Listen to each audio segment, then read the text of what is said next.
Durante la Primera Guerra Mundial el territorio ucraniano estaba dividido entre el Imperio Ruso y el Imperio Austrohúngaro, por lo cual los ucranianos lucharon en ambos bandos de la Primera Guerra Mundial, tanto para el Imperio Ruso como para Austria-Hungría, así como también muchos ucranianos lucharon en la Revolución Rusa.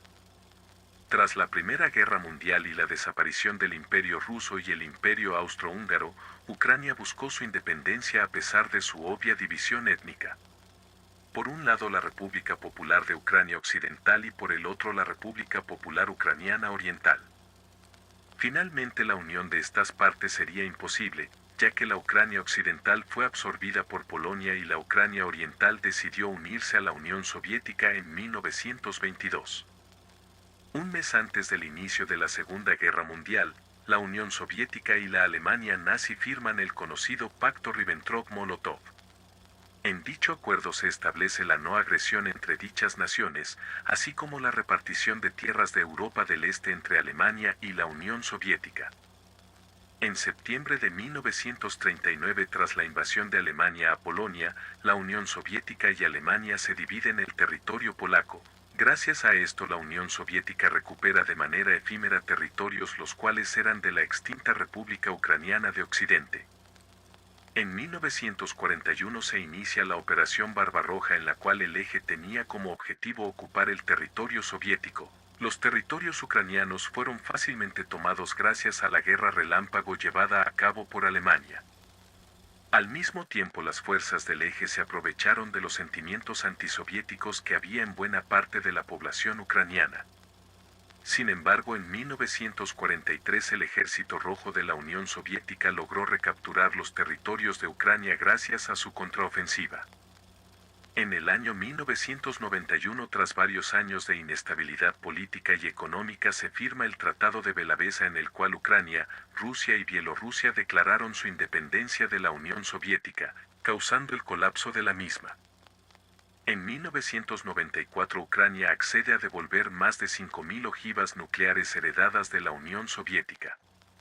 Ucrania enviaría estas ojivas nucleares a Rusia para su desmantelamiento de acuerdo al Tratado de No Proliferación Nuclear. En el año 2004, tras la victoria de Viktor Yanukovych en las elecciones, se da inicio a la llamada Revolución Naranja, en la cual opositores iniciaron una serie de protestas en su contra. Finalmente Yanukovych decide renunciar. En el año 2006, tan solo a 2 años de la Revolución Naranja, Viktor Yanukovych es elegido nuevamente como primer ministro hasta que el Parlamento decide cederle el cargo a Yulia Timoshenko en el año 2007. En el año 2010 Viktor Yanukovych volvería al poder. En el año 2014 Yanukovych se vería obligado a huir del país, ya que su negativa de relacionarse con la Unión Europea causaría levantamientos populares conocidos como el Euromaidán. Las protestas del Euromaidán y la represión del gobierno de Yanukovych causaron una grave crisis institucional, dejando 98 muertos, más de 15.000 heridos y la desaparición de más de 100 personas. En el año 2014 y tras la huida de Yanukovych, el Parlamento tomaría el poder ejecutivo. Las medidas políticas del Parlamento disgustaron a la minoría rusoparlante de Ucrania, causando manifestaciones en el este del país.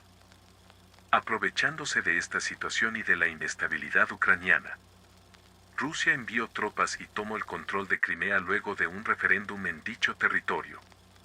Así Rusia logró hacerse del control de la importante península de Crimea y sus puertos en el Mar Negro. La anexión exitosa de Crimea por parte de Rusia causaría que territorios ucranianos con mayoría étnica rusa también declararan su independencia. Estos territorios fueron Donetsk y Lugansk. Estas repúblicas separatistas declararon su independencia en 2014 y desde entonces han mantenido una guerra contra el gobierno de Ucrania. Finalmente, en el año 2022, tras el desgaste de relaciones y el acercamiento de Ucrania a organizaciones como la OTAN y la Unión Europea, Rusia decide invadir a Ucrania bajo la excusa de proteger a los rusos que viven allí y para desnazificar el territorio de Ucrania. El ataque fue llevado a cabo desde el este, noreste, sur y norte. Al inicio de la guerra las tropas ucranianas fueron fácilmente superadas por las tropas rusas, las cuales se adentraron varios kilómetros dentro del territorio. Tras la reorganización de las fuerzas ucranianas y la ley marcial declarada por el presidente Zelensky, las tropas rusas debieron retirarse del norte del país al no lograr conquistar Kiev. Al mismo tiempo, varias naciones del mundo decidieron implementar embargos, sanciones y retirada de sus empresas en territorio ruso, mientras que países de la OTAN aprobaron paquetes de ayuda tanto económica como militar a Ucrania. La tan esperada contraofensiva ucraniana resultó en un desastre tanto en pérdidas de material militar como bajas dentro de las fuerzas de Ucrania. Al mismo tiempo, la imposibilidad rusa de avanzar causó que el gobierno de Putin utilizara la fuerza mercenaria del grupo de Wagner.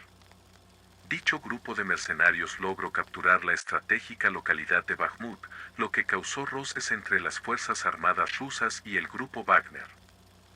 Dichos roces causaron una sublevación por parte del grupo Wagner en territorio ruso. Dicho conflicto terminaría gracias a la intervención del presidente bielorruso Lukashenko. Meses más tarde, el líder del grupo Wagner moriría. Este último año de la guerra se ha caracterizado por lentos pero constantes avances rusos y la desesperación de la política ucraniana de conseguir más apoyo militar y económico por parte de sus aliados occidentales. La incorporación de armamento occidental al ejército ucraniano no ha logrado romper la defensa rusa, ya que las fuerzas armadas ucranianas por muchas décadas se especializaron en la utilización de armamento soviético. En estos últimos meses la tensión ha aumentado, ya que Francia y Alemania han amenazado con el envío de tropas a territorio ucraniano. Al mismo tiempo, durante la duración de esta guerra, la Federación Rusa ha colocado misiles nucleares en territorio bielorruso y se ha valido del apoyo de sus aliados como Corea del Norte o Irán. Ambos bandos, a pesar de todo, aún esperan algo determinante: las elecciones de los Estados Unidos, país que ha apoyado más fuertemente a Ucrania bajo la gestión de Joe Biden. El futuro de esta guerra podría decidirse en la Casa Blanca.